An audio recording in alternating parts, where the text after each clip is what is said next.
Hello guys, for today's my video, ako nga pala si Boss Gilbert Vlog, isang OFW dito sa Saudi Arabia.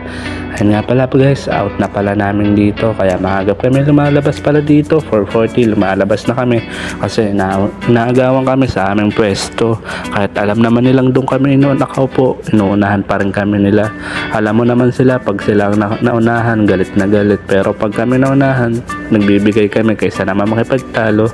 At hindi rin naman kami maintindihan nila. Ayun nga pala guys, nauna na pala dyan yung kasama ko kasi naunahan lagi siya sa upuan niya Kaya ayun guys, papakita ko nga pala dyan yung semento diyan. Napakalaki nga pala niyan. Dapat yan ginagamit sa pang flood control.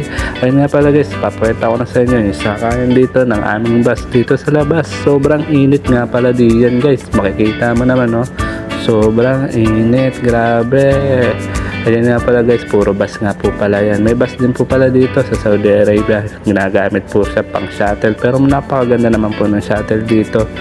Tsaka may pang protective talaga dito. Oras na may masunog ka or ma-trap ka sa loob, meron pang basag dyan ng mga salamin. Kaya yun guys, makikita mo wala pang masyadong tao dyan. Kaya guys, ganito